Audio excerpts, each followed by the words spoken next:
అంతరాయతిమిరోపశాంతయే శాంతపావనమచింత్య వైభవం తన్నరం వపుషి కుంజరం ముఖే మన్మహే కిమపి తుందిలం మహా శరణం కరవాణి శర్మదంతే చరణం వాణి చరాచరోపజీవ్యం కరుణామసృణైః కటాక్షపాతైః కురు మామంబ కృతార్థసార్థవాహం.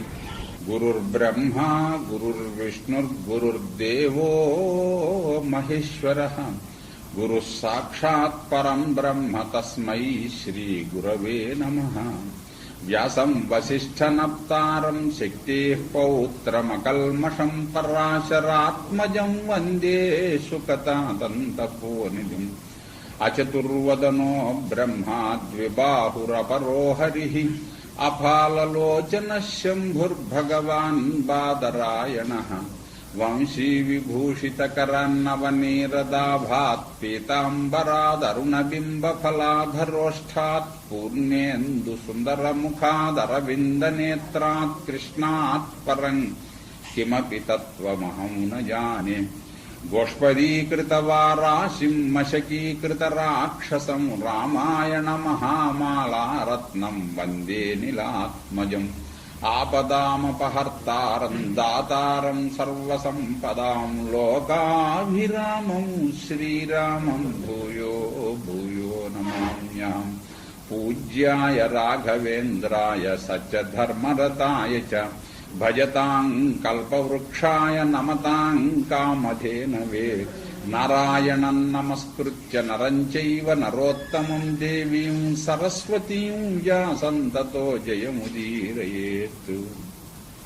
విదురుడు మాట్లాడుతూ ఒక్కొక్కప్పుడు ముఖ్యముగా ఇంత పై ఎత్తు రాజకీయములు నడిపేటటువంటి వాళ్ళు వాళ్ళ నోటి నుంచి ఏ మాట అనుద్దిష్టముగా రాదు. అవతల వాళ్ళు కూడా వచ్చిన ప్రతిపదము ప్రత్యక్షరమును జాగ్రత్తగా వింటూ ఉండి దాని ప్రతిదానికి సమాధానం చెబుతారు గాని అదేదో లే అని చెప్పని విడిచిపెట్టరు.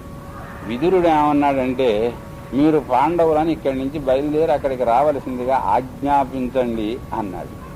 ఆ క్రియాపదం పట్టుకున్నాడు ద్రుపదుడు. అక్కడి నుంచి నువ్వు చెప్పిందంతా కూడా యథార్థము విదురా. అలాగనే నాకు కూడా చాలా సంతోషం కలిగింది ఈ కురువంశ సంబంధం వల్ల. ఇక్కడి నుంచి బయలుదేరి వెళ్లడం కూడా నాకు కూడా చాలా యుక్తమైనటువంటిదిగా కనిపిస్తున్నది. అయితే నువ్వేమన్నావంటే వాళ్ళని ఆజ్ఞాపించు అన్నావు. అది మాత్రము నతు తావన్ మయా యుక్తమే తద్వక్తం స్వయం గిరా. ద్రుపదుడు నేర్పు అక్కడ ఉపయోగించాడు. నా ఇంట్లో అల్లుళ్ళు ఉంటే మీరు బయలుదేరి హస్తినాపురం వెళ్ళండి అని నేనన్నా.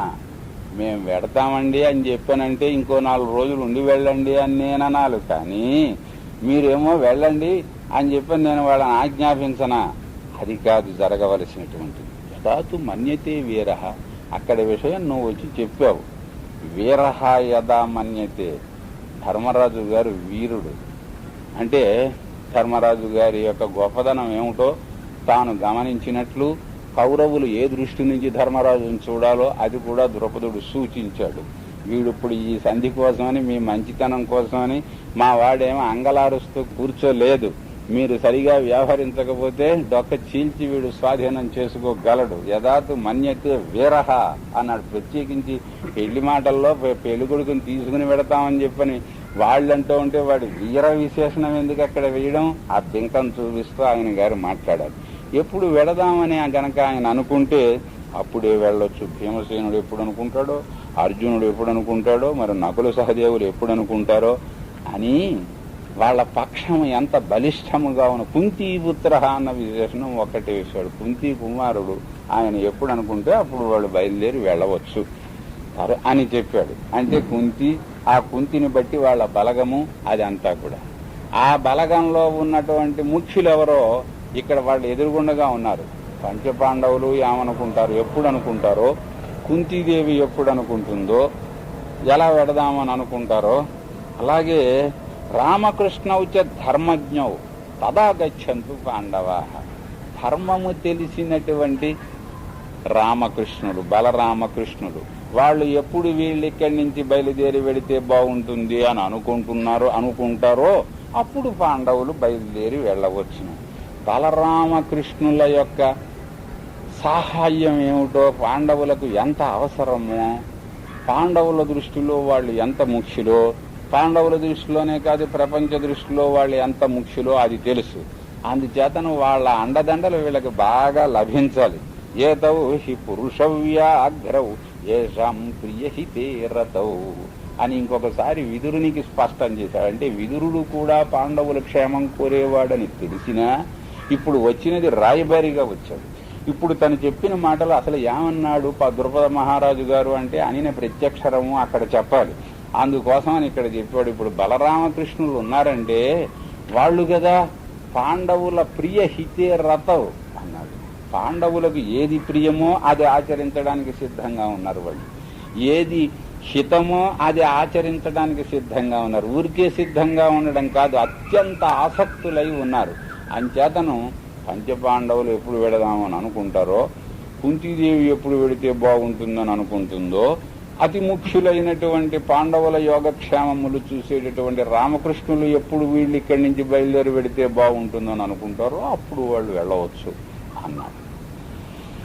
అని అనగానే యుధిష్ఠిరుడు అన్నట్ట, ఈయన మర్యాద కోసం అని చెప్పని పాండవుల క్షేమము కోరి పాండవుల గౌరవము కోరి వాళ్ళు ఇష్టమైతే బయలుదేరి వెళ్ళొచ్చు, నేనెవరిని వాళ్ళని వెళ్ళమని అనడానికి అన్నాడు. తన వినయం ఏమిటో సూచించాలి. ద్రుపద మహారాజు గారి మీద తనకి ఎంత గౌరవభావం ఉన్నదో. అందుకని ధర్మరాజు అన్నట్ట, పరవంతో వయం రాజన్ త్వయి సర్వే సహానుగా యథా వక్ష్యసిన ప్రీత్యా తత్కరిష్యామహే వయం. ఏమిటంటే మాకు ఏం తెలుసునని, మేము పరవంతో వయం రాజన్, మేము మీరు చెప్పినట్లు చేయవలసినటువంటి వాళ్ళం, మేము అస్వతంత్రులము, మీరు చెప్పినట్టు నడిచేటటువంటి వాళ్ళం మేము అన్నాడు ధర్మరాజు గారు స్పష్టంగా మామగారి విషయం. అలాంటి వాడైతే నేను పిల్లని ఏమన్నప్పుడు ఊరుకోకూడదు. ఊరికి మాటకే గాని ఎలాగ తనకు కూడా ఇష్టమైంది ఆయన చెప్పినప్పుడే వింటాడు. కానీ ఆ గౌరవం ఇవ్వడం ఏమిటో ఆయనకి తెలుసును. పరవంతో వయం, మేము ఇతరుల వశం అంటే అస్వతంత్రులం, మీ పట్ల మేము అస్వతంత్రులమై మీ ఆజ్ఞా ప్రకారమే మీ మాట ప్రకారమే వ్యవహరించవలసినటువంటి వాళ్ళం.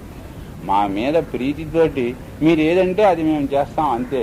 అంచేతను మీరు మళ్ళీ మాకు ఇష్టమైనప్పుడు మేము వెళ్ళొచ్చును అని కాదు మీరు అనేది. మీరు ఇప్పుడు బయలుదేరి వెళ్ళమండి అంటే మేము బయలుదేరి పెడతాం అన్నాడప్పటికీ వెంటనే వాసుదేవుడు కూడా అన్నట్ట, యథావా మన్యతే రాజా ద్రుపద సర్వధర్మవితు గమనం రోచతే మమ. వాళ్ళకి ఇష్టమైనప్పుడు రామకృష్ణులకు పాండవులకు ఇష్టమైనప్పుడు వెళ్ళవచ్చును అని ఆయనంటే, ద్రుపద మహారాజు గారు అనినట్లే ఇప్పుడు వెడితేనే బాగుంటుంది అని నా అభిప్రాయం అన్నాడు కృష్ణుడు. పాండవులు ఇప్పుడు వెడితేనే బాగుంటుందని ద్రుపద మహారాజు అన్నాడా? వీళ్ళు ఎంత చక్కగా మాట్లాడే లవ్జ్ అయినటువంటి వాళ్ళు వీళ్ళు చూడండి. కృష్ణుడికి రాముడికి పాండవులకు ఇష్టమైనప్పుడు వాళ్ళు వెళ్ళవచ్చును అంటే ఇప్పుడు వెళ్ళినా నాకు అభ్యంతరం లేదు అనేది అందులో ఉన్నదనుకోండి. కానీ ఆయన ఇప్పుడు వెడితే బాగుంటుంది అని ద్రుపద మహారాజు గారు మాత్రం అనలే. శ్రీకృష్ణుడు ఇప్పుడు వెడితే బాగుంటుంది అని చెప్పాలి. అలా చెబితే ద్రుపద మహారాజు గారు మర్యాదకి తన మీద పెత్తనం పెడితే తను స్వీకరించుకుని తనే నిర్ణయం ప్రకటించినట్లు ఉంటుంది. అందుకనే అవునంటే ద్రుపద మహారాజు గారు అనినట్లుగా ఇప్పుడు వెడితేనే బాగుంటుందని నా అభిప్రాయం కూడాను. కొంచెం మరీ మాటకారులైనటువంటి వాళ్ళు నాలుగు మనతోటి మాట్లాడితే మీరు చెప్పినట్టు అంటూ ఉంటాడు నిమిషానికి ఒకసారి. మనం ఎప్పుడూ ఏమీ చెప్పలే వాళ్ళతోటి. కానీ వాడు ఏం చేస్తాడంటే వాడు మనస్సులో ఉన్నటువంటి నిర్ణయాన్ని మన్నెత్తి మీదకి తోసేసి మీరు చెప్పినట్టు చేస్తేనే బాగుంటుందండి అంటాడు. మళ్ళీ హైదరాబాద్లో ఎండలు ఎక్కువగా ఉన్నాయంటాడు. ఆ పని మీరు చెప్పినట్టుగానే చేస్తే బాగుంటుంది అని మళ్ళీ అంటాడు. ఇలాగా వాడి నిర్ణయము మన మీద పెడతాడు. అది ఒక మాటకారితనం, ఒక లక్షణం. అది అస్మాను చెల్లుబాటు కాదనుకోండి. ఓరు బాబోయ్ వీడితోటి మనం జాగ్రత్తగా మాట్లాడాలి అని అనుకుంటాడు. అవతల వాడు నేనెప్పుడన్నాను అంటాడు ఇంకొంచెం సూటిగా మాట్లాడేటటువంటి వాడైతేను. మొత్తానికి శ్రీకృష్ణుడు అంతా ప్రేమతోటి అనుకునే మాటలే గనక మీరు అనిన పద్ధతి ప్రకారం ఇప్పుడు వెళితేనే బాగుంటుంది అని ఈయనన్నాడు. మరి ద్రుపదుడు దాన్ని అలా తన మీద పెట్టుకుంటాడా? ఇంకేముంది, వీరుడు దశార్హుడు శ్రీకృష్ణుడు వాసుదేవుడు ఇప్పుడు వెళితేనే బాగుంటుందని అంటున్నాడు. అంచేత అలాగే చేద్దాం. ప్రాప్తకాలం మహాబాహు, ఈ సమయానికి తగినటువంటి ఆలోచన ఆయన చెప్పాడు గనక నాకు కూడా అదే బాగుంది అని అనిపిస్తోంది. మరి కౌంతేయులు కూడా పాండవులు కూడా అలాగే చెప్పారు. అందరూ ఇట్లే చెప్పారు గనక ఇప్పుడు బయలుదేరితేనే బాగుంటుంది అన్నాడప్పటికీ పాండవుల క్షేమం కేశవుడు ఎలా ఆలోచించాడో అంతకంటే మరొకటిలా ఉండడానికి వీల్లేదు. అంచేతను ఆయన ధర్మరాజు గారు అందరూ చెప్పినట్లుగా ఇప్పుడు పెడితేనే బాగుంటుంది.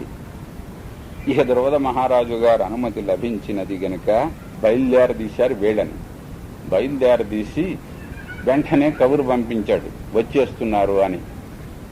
స్వస్తి ప్రజాభ్య పరిపాలయంతాం న్యాయేన మార్గేణ మహీం మహిషా గోబ్రాహ్మణేభ్య శోమస్తు నిత్యం లోకాః సమస్తాః సుఖినో భవంతు.